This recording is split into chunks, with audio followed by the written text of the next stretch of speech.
Miren, señores, en el ámbito local sigue llamando la atención el tema de los esfuerzos de la DGI por grabar los servicios digitales.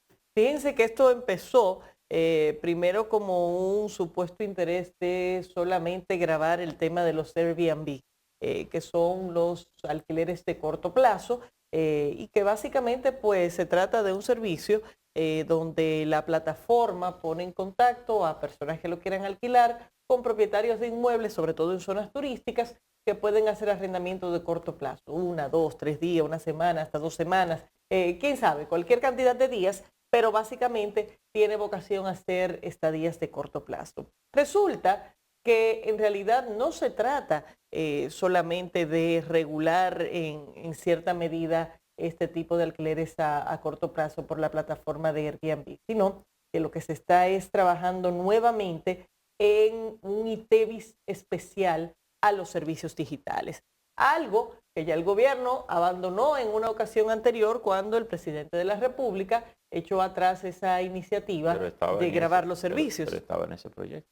Estaba, claro que sí, ahí era que estaba. De hecho, fue el que trajo más ruido en ese momento. Cuando el gobierno empezó a presentar su reforma fiscal a finales del año 2020, el tema que trajo ruido de forma específica y que trajo una reacción inmediata de la población fue ese tema de tratar de grabar los servicios digitales. Entonces ahora esto se ha tratado de colar como que es para grabar los Airbnb y como que es solamente eso, cuando en realidad se trata de exactamente la misma iniciativa de grabar los servicios digitales, creando un ITEVIS digital que dice la DGI que no va a afectar y que no lo van a pagar los consumidores. Cuando en sentido general el ITEVIS, por definición, es un impuesto que grava el consumo, no un impuesto que grava la ganancia. Entonces ellos aparentemente lo que van a tratar de hacer es manejar esto por volumen con las empresas prestadoras de este tipo de servicios y entienden que entonces no se le va a traspasar al usuario, lo cual es una tremenda ingenuidad de parte de la DGI, porque al final sencillamente va a suceder algo similar a lo que sucedió en Puerto Rico, que por ejemplo el mismo Diario Libre lo reporta en el día de hoy, que en Puerto Rico se impuso un gravamen específicamente a los servicios de plataforma OTT para servicios de ver contenidos por televisión, y lo que hizo Netflix fue aumentarle un 10% a la tarifa en Puerto Rico, que será lo que harán en su momento todas estas plataformas si se continúa con este proyecto. A mí lo que me cuesta mucho es entender cómo el gobierno está identificando los momentos para este tipo de iniciativas. Porque aquí se están aprobando leyes de impuesto cero, de aranceles para la importación de productos. Aquí se están subsidiando muchísimas cosas. Se supone que estamos en una situación de emergencia en el sentido de que tenemos una inflación por los cielos, tenemos una situación difícil desde el punto de vista económico, esto todo se le atribuye a factores externos. Sin embargo, y desde el punto de vista de la clase media, aquí a nadie parece importarle ni que suba la tarifa eléctrica, ni que ahora también se pretendan gravar los servicios digitales, porque al final quienes utilizan de forma masiva estos servicios digitales es precisamente la misma clase media. Entonces, en medio de un discurso de proteger a la población con una serie de medidas para combatir la inflación, se da esta iniciativa que lo que viene es agravar los servicios digitales que son los que utiliza esa clase media. Y de forma paralela se continúan los aumentos de la tarifa eléctrica, que está todo el mundo con el grito al cielo, porque a pesar de que lo dice el pacto, el gobierno tiene toda la facultad de posponer esos aumentos para un momento en el cual la economía lo aguante, no para un momento en el cual esté la inflación totalmente disparada con todos los productos de la canasta básica familiar por los suelos y sin embargo continúa ese aumento escalonado de la tarifa, que por demás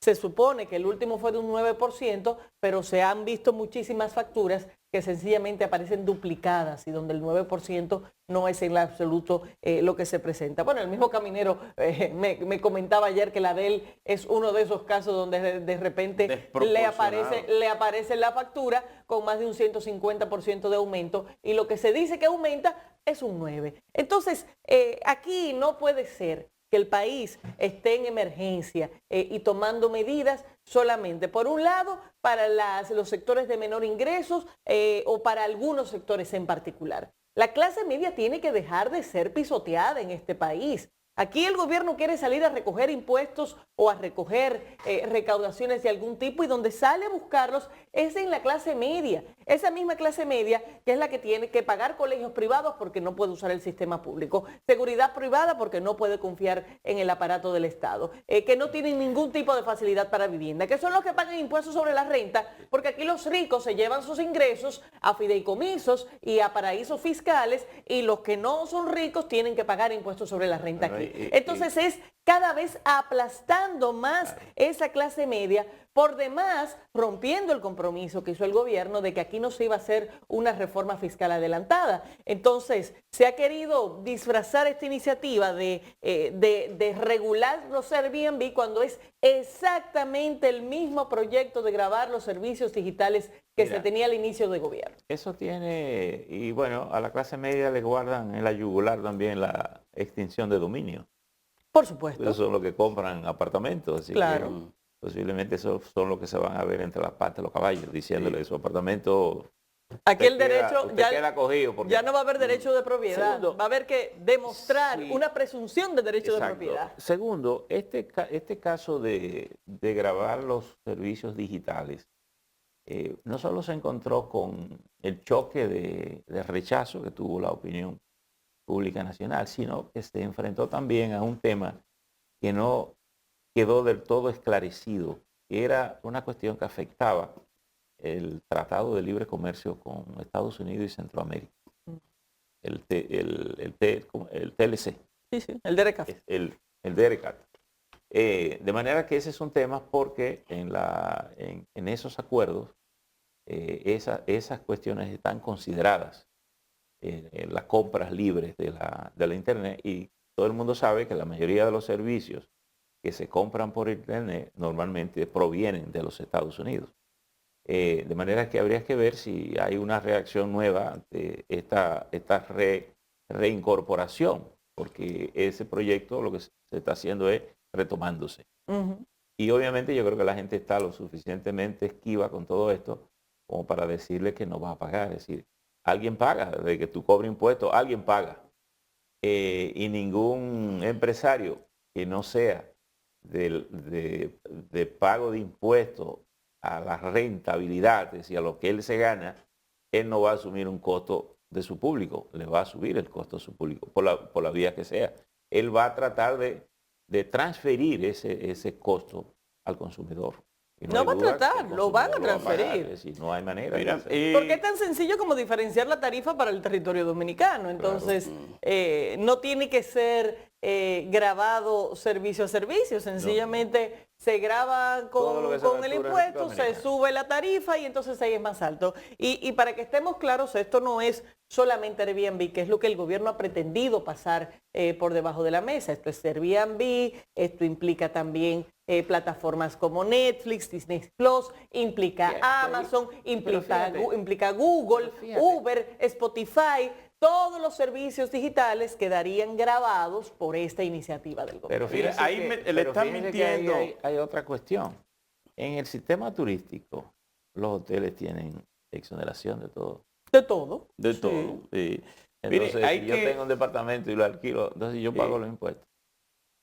Hay que decir que aquí estuvo Morrison desde Sur y habló, como dice Laura, que se decía que solamente era 100 y pico de pesos, que iban a aumentar un tanto por ciento.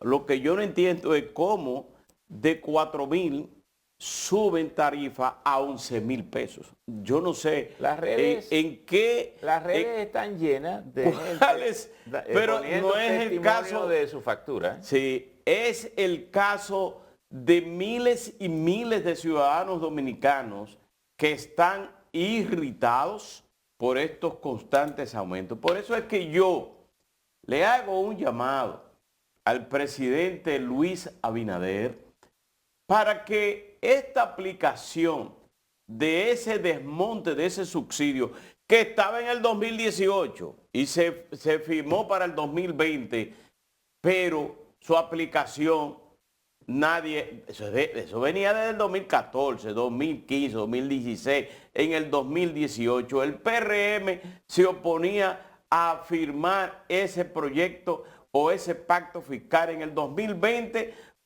se firmó, pero eso no significa que deba de aplicarse en este momento. ¿Por qué? Porque si se está subsidiando la comida, productos que vengan con cero arancel a la República, se está subsidiando los combustibles a nivel completamente general. Entonces yo creo que en lo particular se debe de dejar de aplicar ese desmonte porque está irritando a la población dominicana, porque afecta a todos por unos más que a otros, pero afecta a todo el mundo. Esa es mi sugerencia al presidente Luis Abinader, que también se mantenga el subsidio, por lo menos hasta que podamos tener en el mundo una situación muy contraria a la que se está produciendo, sobre todo que creo que el barril de petróleo está bajando a pesar de la crisis mundial a 101, está más o menos a 105, algo así. Pero no siempre la energía aquí tiene que ver con el precio del petróleo. Hay mucha energía de gas, de carbón. Evidentemente algunos de estos productos han subido de precio también, pero no necesariamente tienen que verse.